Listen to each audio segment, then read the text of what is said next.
저 피아노 두 사람이 앉아 치는 거 처음 보네요. 아주 보기 좋습니다. 이양은 선생님 같이 해주셔서 고맙습니다.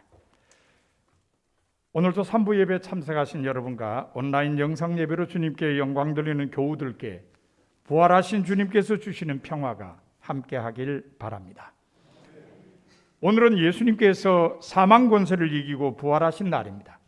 죽음의 극복을 선언하시고 인류에게 영원한 생명의 소망을 약속하신 날입니다. 부활은 기독교 신앙의 토대입니다. 신약 성서에 의하면 예수님께서 부활하셨다는 증언은 초대교회를 이끈 사도들이 한 설교의 핵심이었습니다. 사도행전 2장에 보면 오순절 성령 강림 후에 한 사도 베드로의 설교가 기록되어 있습니다. 그 가운데 24절에 보면 하나님께서 그를 사망의 고통에서 풀어 살리셨으니 이는 그가 사망에 매여 있을 수 없었음이라고 고백했습니다. 설교 후반부인 32절에도 보면 이 예수를 하나님이 살리신지라라고 다시 고백했습니다. 사도행전 3장 12절 이하에는 성전 미문에 앉아 구걸하던 안전뱅이를 일으킨 후 솔로몬 행각에서 한 베드로의 설교가 기록되어 있습니다. 그 가운데 15절에 보면 하나님께서 예수님을 죽은 자 가운데서 살리셨다고 고백했습니다. 사도행전 4장 8절 이하에는 유대 종교 지도자들이 모인 자리에서 한 베드로의 설교가 기록되어 있습니다. 그 가운데 10절에 보면 십자가에 못 박혀 죽으신 예수님을 하나님께서 죽은 자 가운데서 살리셨다고 고백했습니다. 사도행전 5장 29절 이하에는 공회에서 유대 종교 지도자들 앞에서 한 베드로와 사도들의 설교가 기록되어 있습니다. 그 가운데 30절에 보면 나무에 달려 죽으신 예수님을 하나님께서 살리셨다고 고백했습니다. 이상의 구절에서 우리가 알 수 있는 것은 초대교회를 이끈 사도들에게는 강한 부활신앙이 있었다는 것입니다. 사도들은 예수님께서 부활하셨다는 사실을 토대로 하나님의 말씀을 전했다는 것을 알 수 있습니다. 신약 성서 안에 복음서들도 마찬가지입니다. 복음서들은 모두 증인들의 고백을 통해 예수님의 부활을 증언하고 있습니다. 이 점에서 누가복음도 예외가 아닙니다. 누가복음의 마지막 장인 24장은 예수님의 부활에 관한 이야기로 채워져 있습니다. 먼저 1절부터 10절에는 빈 무덤에 관한 여인들의 증언이 기록되어 있습니다. 안식 후 첫날 새벽에 막달라 마리아와 요한나 그리고 야고보의 모친 마리아와 다른 여인들이 준비한 향품을 가지고 예수님의 무덤으로 갔다가 무덤이 비어있는 것을 보았고 천사들이 예수님이 살아나셨다는 것을 말하는 것을 들었으며 사도들에게 이 모든 일을 알렸다는 것입니다. 다음으로 12절에는 빈 무덤에 대한 베드로의 확인이 기록되어 있습니다. 다른 제자들은 예수님의 무덤이 비었다는 여인들의 말을 어처구니 없는 말로 듣고 믿지 않았지만 베드로는 그렇지 않았습니다. 베드로는 일어나서 무덤으로 달려가 무덤이 비었음을 확인했습니다. 그 다음으로 13절부터 31절에는 예루살렘에서 엠마오로 가던 두 제자가 부활하신 예수님을 만난 일이 기록되어 있습니다. 34절에는 부활하신 주님께서 베드로에게 나타나셨다는 사도들의 말이 기록되어 있습니다. 그리고 오늘 본문에는 11사도와 그들과 함께 있던 사람들이 모여 있을 때 부활하신 예수님께서 나타나셔서 손과 발을 보여주시며 구운 생선 한 토막을 드셨다고 기록되어 있습니다. 이처럼 누가복음 저자를 비롯한 복음서 저자들은 여러 증인들의 고백을 통해 예수님의 부활을 역사적 사실로 증언하고 있습니다. 부활신앙이 그들의 마음에 강하게 자리 잡고 있었기 때문입니다. 그렇다면 부활신앙이 그들에게 어떤 의미가 있었기에 그토록 강하게 자리 잡고 있었을까요? 한마디로 부활신앙은 이 세상은 하나님에 의해 다스려진다는 확신을 주었기 때문입니다. 앞서 언급한 사도행전의 구절들은 모두 하나님께서 예수님을 다시 살리셨다고 강조하고 있습니다. 예수 그리스도는 인간에 의해 죽으셨지만 하나님께서는 그대로 두시지 않고 하나님의 뜻에 따라 다시 살리셨다는 것입니다. 이처럼 부활신앙에는 세상 만사가 인간의 뜻이 아니라 하나님의 다스림으로 된다는 고백이 강하게 들어 있습니다. 그러므로 부활신앙을 가진 사람은 인간을 두려워할 필요도 없었고 인간이 하는 일들로 인해 절망할 필요도 없었습니다. 오직 이 세상을 다스리시는 하나님만을 의지하고 담대하게 그 뜻을 따를 수가 있었습니다. 하나님께서 이 세상을 다스리시기 때문에 진리가 승리하고 의가 승리하며 영원한 생명이 그 뜻을 따르는 모든 사람에게 주어진다는 것을 믿었습니다. 초대교회를 이끈 사도들이 감옥에 가는 것을 두려워하지 않고 하나님의 말씀을 전한 것도, 순교로 목숨을 잃는 것을 두려워하지 않고 예수 그리스도를 전한 것도 모두 이 부활신앙이 있었기 때문입니다. 사도들뿐 아닙니다. 초대교회 성도들이 로마 원형극장 안에서 맹수들의 밥이 되면서도 끝까지 신앙을 굽히지 않은 것도 바로 이 부활신앙이 있었기 때문입니다. 그들의 부활신앙은 헛되지 않아서 10명의 로마 황제가 그들을 박해하고 괴롭혔지만 콘스탄틴 황제 이후 기독교는 그들의 기대대로 전 세계로 전파되어 갔습니다. 그러나 사도들과 복음서 저자들의 노력 그리고 초대교회 성도들의 체험에도 불구하고 예수님의 부활이 역사적 사실이라는 것을 사람들로 믿게 하기는 참 어렵습니다. 왜냐하면 부활은 이성적으로나 경험적으로 그리고 과학적으로 도저히 받아들일 수 없다고 생각하기 때문입니다. 그래서 어떤 사람들은 예수님이 돌아가셨던 것이 아니라 기절하셨던 것이라고 주장합니다. 다른 사람들은 예수님의 제자들이 예수님의 시신을 숨기고 거짓말을 퍼뜨린 것이라고 주장하기도 합니다. 또 다른 사람들은 예수님의 제자들이 환상을 본 것이라고 주장하기도 합니다. 그러면 우리는 왜 예수님의 부활을 역사적 사실로 받아들일 수 있을까요? 그 첫 번째 이유는 하나님께서는 못하실 일이 없음을 믿기 때문입니다. 우리가 믿는 하나님께서는 제한된 능력의 신이 아니십니다. 우리가 믿는 하나님께서는 전능하십니다.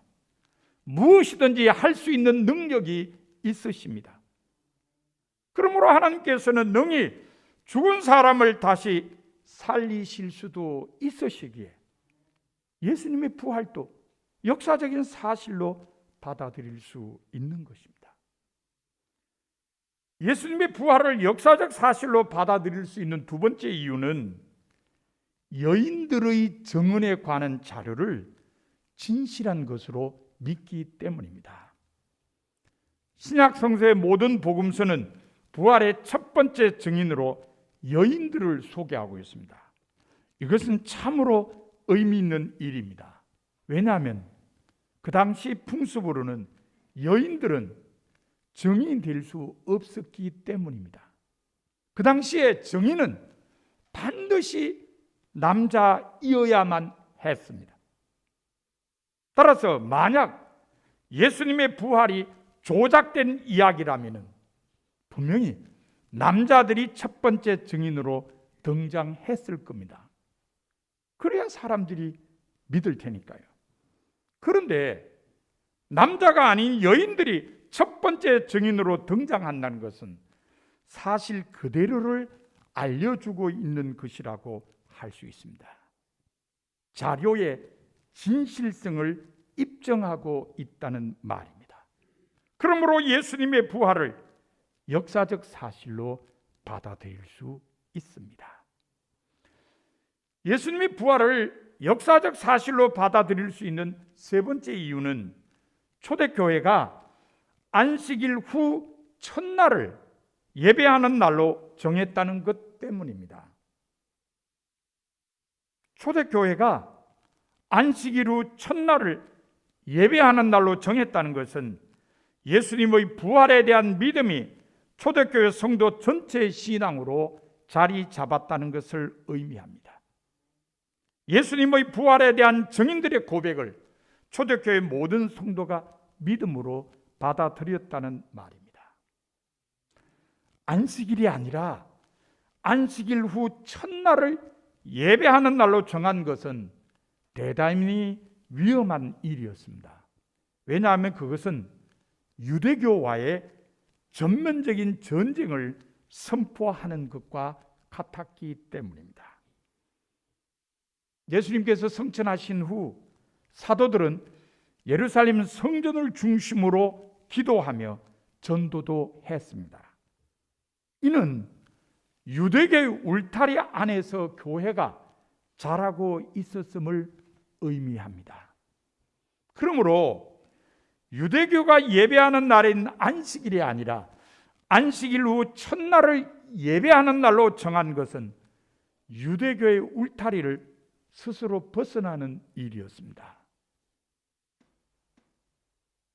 그런데 왜 초대교회는 유대교와의 결별선언과 같은 안식일 후 첫날 예배를 강행했을까요?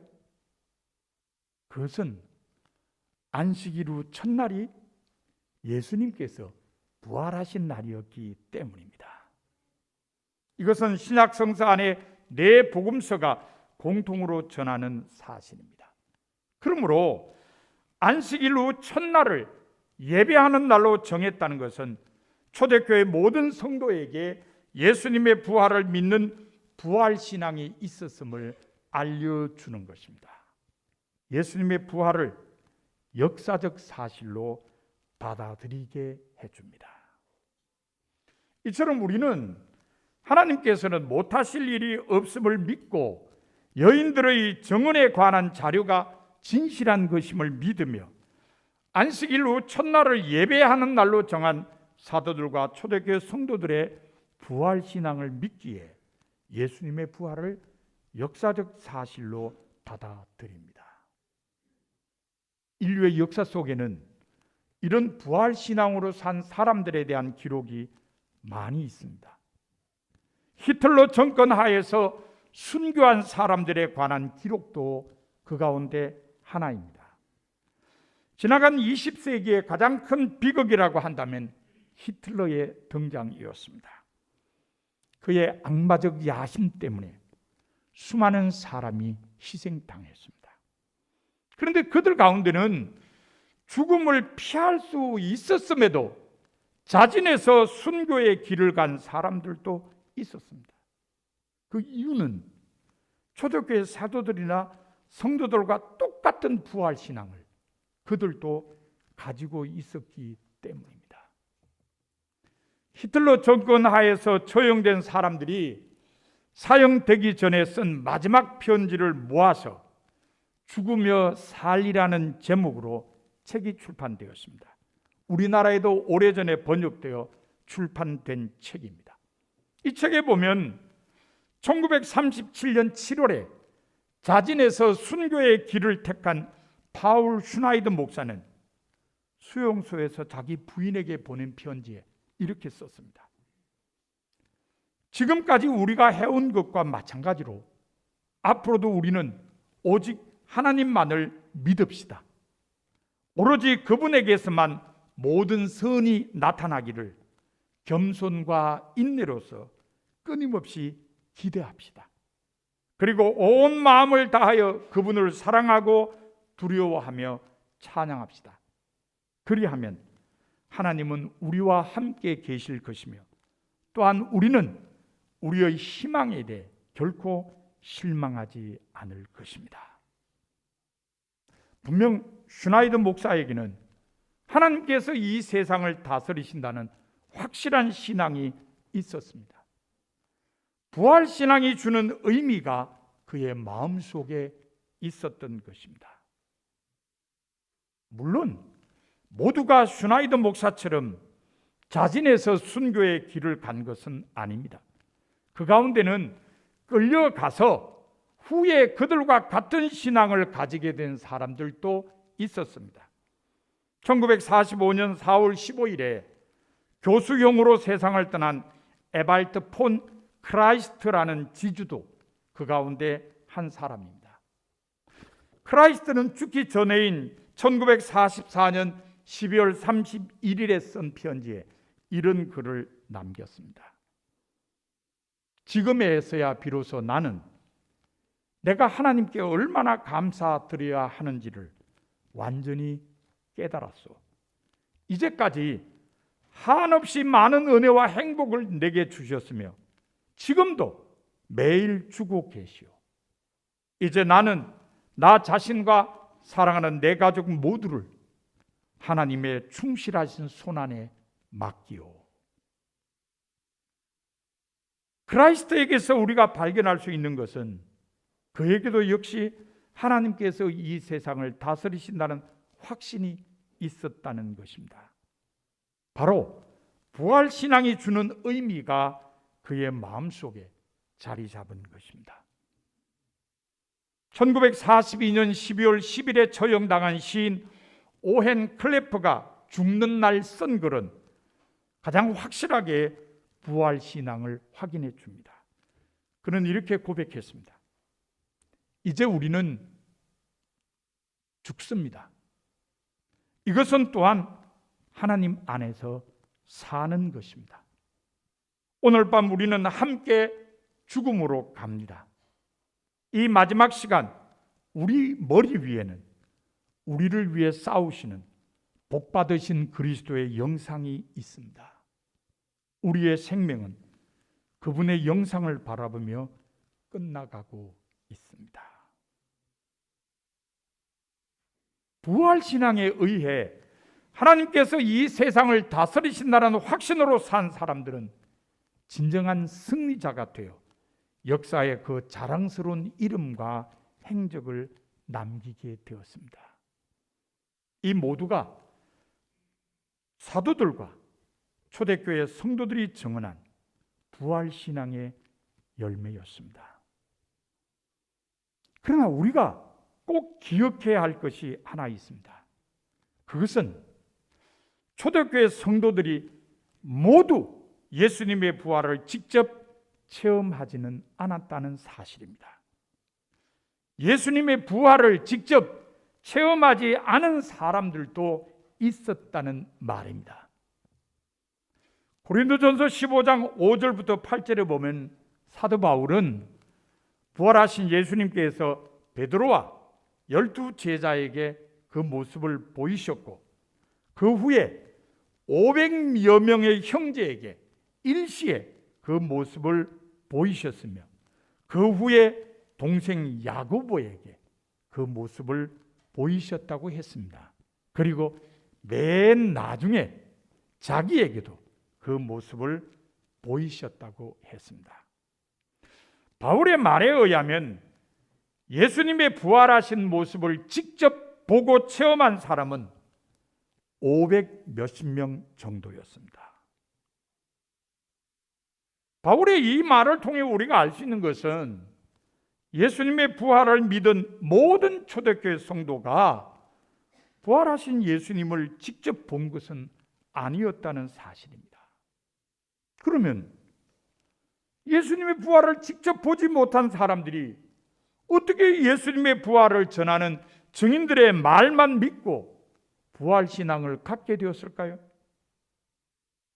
그것은 예수님의 부활을 전한 제자들의 변화 때문이었습니다.